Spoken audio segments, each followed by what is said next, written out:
Mark. I hate following him, so it's a blessing to go before him. I'm going to talk about policy realities and the green job charade. Begin with a story that is an example of many that have been written but sadly have not worked their way into what's called the narrative.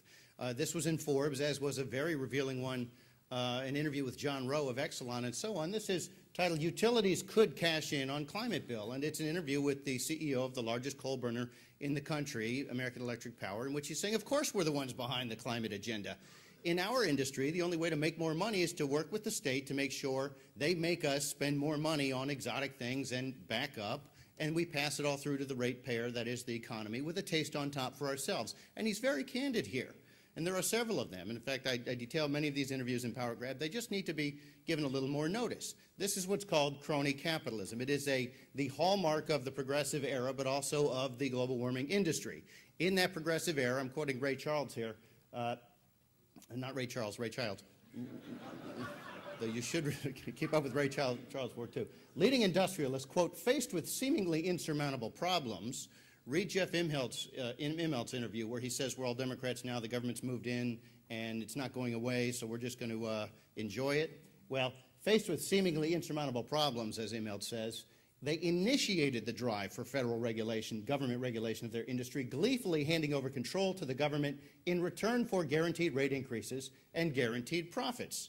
This, of course, is the brainchild of our good friends Enron, who invented the global warming industry. With the global warming movement, of course, existed for a while, but was going nowhere until Ken Lay and a few others, their partner in co-founding the groups, was BP, of course. Bringing oil to America's shores is what they're known for. Enron's memo is, Kyoto is exactly what we've been lobbying for. This will be good for Enron stock. 2 exclamation marks. Why? Well, this is a very offensive line, and it took me a few years of reading it to really find how offensive it is. If implemented, this agreement will do more to promote Enron's business than will almost any other regulatory initiative. So yes, it's a US-based energy company promoting, in fact, I had a brief flirtation with Enron of about 3 weeks in 1997 when they told me my top priority was to get a global warming treaty, cap and trade, green job schemes, and so on. And after a little while, we reached agreement that I was just not Enron material. I raised a few objections and so on. Among them to this. This memo was written 5 months after I left, which was 6 months after I joined. If implemented, this agreement do more to promote our business than any other regulatory initiative. That's the business plan. Your business plan is to create regulatory initiatives. And of course, Enron now has excellent credentials with many green interests, Greenpeace, WWF, NRDC. I can attest to the latter. I also can attest to Union of Concerned Scientists. I was in a meeting for Enron with them.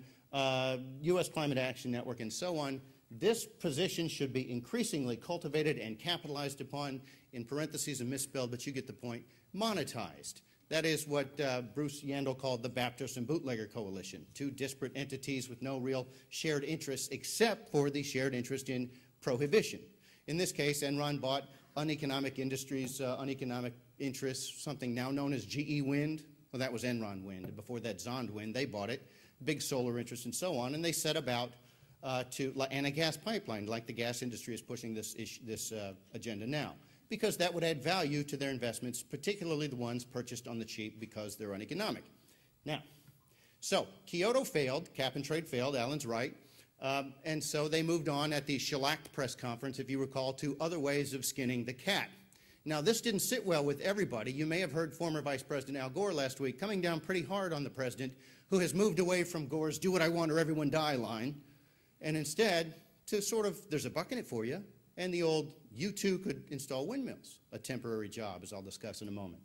And so we found the president finding succor in the embrace of fairly usual suspects. You'll see here, with Congress unlikely to push climate legislation anytime soon, Bush EPA Chief Christine Todd Whitman found Al Gore's potshots at Obama to be a bit much. It's a little disingenuous on his part, she told Politico.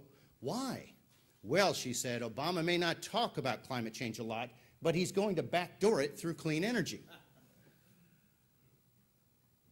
Not running. Well, these are 3 speeches in which President Obama said at the UN, in his first address to Congress, which is what you would call the State of the Union, except in a president's first year, and then in his first State of the Union, all 3 of which he says, we need to adopt legislation that will make clean energy the profitable kind of energy. 3 times very deliberate phraseology. Why? Well, the state can't make it work. It can't make it economic in any traditional sense.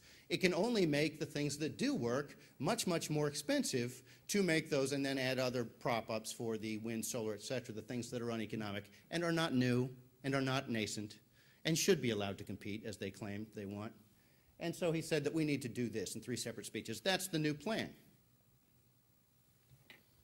And so Organizing for America became Green Jobs for America. And of course, this was promoting a philosophy that has been ridiculed for nigh on 200 years, since French economist Frédéric Bastiat wrote The Seen and the Unseen, when he said, when a project has real utility, one tends to rely on that in promoting it. But when it doesn't have real utility, what do? You have recourse to this, what he called mumbo jumbo. We must create jobs for the workers. If this doesn't sound familiar enough, he continued, the great Napoleon, it is said, thought he was doing philanthropic work when he had ditches dug and filled in, saying, all we need is to see the wealth spread around. Now, of course, that's a fairly dumb thing to say about something when you, well, it will create jobs. Quick, name a program that doesn't create jobs. A hobby, a vice, anything. It's a very stupid thing to say to an educated audience because everything creates jobs. But EPA came fighting back in February when Lisa Jackson said, whoa, you got it all wrong. You see, we're going to have to hire more environmental regulators. So you see, we will create jobs. And then she said, if I make you do or install something, why, you will have to hire somebody to do or install it. And I see the scene. See, I'm creating jobs, ignoring the economic impact. And there's more. She argued, as the Wall Street Journal nailed in its EPA's War on Job editorial of about 2 weeks ago, if we force you to retire capital early, why, you'll have to replace it, and you'll have to hire people to do that and make the stuff. So you see, we're creating jobs. This is a philosophy that says destroying things creates jobs. It's good for the economy is the implication, which means computer viruses create jobs. Tornadoes, tsunamis, it's true, they create jobs. Shooting convenience store clerks creates jobs, and in the inner cities where they're most desperately needed. That's not an argument. It applies to everything. It is therefore an argument in favor of nothing, but it is a big red flag that you do not have an argument in support. You would call it the last refuge of a statist scoundrel. So where's the green worker, by the way? Where is the green worker? Why, he's in China. I know because the New York Times told me so. This facility in Devon, Massachusetts, like others I wrote about in Power Grab in Florida and Arizona and elsewhere, are models of what happens every time what Rand Paul calls a beseecher, a special pleader, comes to a politician and says, unless I get this bag of money, preference, or mandate, why, I will disappear or have to leave the country. The proper response to which is, then disappear or at least leave the country. Because the unspoken, never spoken, yet by now inescapable truth is, the second sentence is, of course, even if you do give me this preference, bag of money, or mandate, I'm going to disappear or leave the country the minute I burn through it, or the mandate expires, or the subsidy. Don't believe me? Go to, we've captured them, so they'll be up there. We'll show you them if they take them down. Go to the American Wind Energy Association's press releases over the past, I forget, 15 years, where they switch quickly. They pivot from, we're almost economic, to every time the wind production tax credit expires, all projects are shelved. Our industry will disappear if this preference or subsidy disappears too. Thank you, you proved too much. They're always just around the corner from being economic. And by the way, wind-powered electricity came online for the first time back in 1891. They're not new. It's not nascent. Coal was 1883. One's a dinosaur, one's new. Let the poor dears compete. We saw this last week or 10 days ago in Michigan, where the former governor had said, boy, times are tough. We'll create clean buses. That's what we'll do. And so they took a bag of money from the producers to a beseecher who created green buses until the money ran out. And then the special pleader came to the government and said, of course, you know we're uneconomic, so barring another bag of money from the producers, a wealth transfer, debt, taxes to pay it off, why, we will disappear. You're killing jobs if you let this subsidy expire. So these aren't real jobs. They're not jobs that respond to demand. They're jobs that respond to politicians or political vanity. In return for a ribbon-cutting ceremony and the opportunity to say, look at me, I did something, and I created jobs, you have this wonderful relationship, except the people who are paying the bill are not at the table, though in theory you are. So, the President of the United States gave 8 speeches saying, look to Spain, it is my model for the clean energy economy. He no longer gives that speech because we look to Spain. I see a friend of mine from Spain out here. He can correct me, but Spain admits the green economy sold to Obama es una ruina. No es bueno is the translation. How about Germany? That was his next model, even more times. Well, although Germany's promotion of renewable energies is commonly portrayed in the media as setting a shining example and providing a harvest for the world, we would instead regard the country's experience as a cautionary tale of massively expensive environmental and energy policy that is devoid of economic and environmental benefits. Well, who are these right-wing zealots? Not so much. 100-year-old, state-funded, center-leftish economic think tank in Germany, RWIS, and responding to the President of the United States' challenge to look at Germany, it's a success. This study, by the way, led The Guardian's George Monbiot to write a wonderful column saying, UK, stay away from this. I read this thing in detail. It's thorough, it's professional, I'm convinced. It is as they say. Subsequent headlines have said the following. Energy Agency warns of network collapse. Yes, a German wrote this headline, The Gathering Storm. Es wird dunkel in Deutschland. It gets dark in Germany. Pray tell why? Well, according to the policymaker quoted here, our desire to create a drive, our manic drive to create a green economy, clean energy economy, has led to a, quote, irresponsible reliance upon renewables, leaving them on the precipice of blackouts. Let's look to Germany. And, of course, in the UK just 2-3 weeks ago, EU push for green energy costs another 1,500 jobs. And a week or so ago in the Telegraph, UK faces job losses as businesses threaten to flee abroad to escape green energy levies. Other than that, it's a grand idea. How's it working out here? Well, we now know because the Council on Economic Advisors dug deeper and actually increased the figure that was found in a Washington Post story, Clean Energy Industry Eyes Funds That Sustain It. Says it all. That was about $240,000 per temporary job created, according to the numbers at the time last September. Well, now they say why we spent more than $80 billion in stimulus money to create or, not save, people have caught on to that, create or preserve 225,000 green jobs. Do the math, $355,555 per temporary job. Now, the Small Business Administration says it takes the entrepreneurs between $25,000 and $30,000 to create a job. So you see, you don't really make this up in volume. Green jobs means pink slips, red ink, dark times.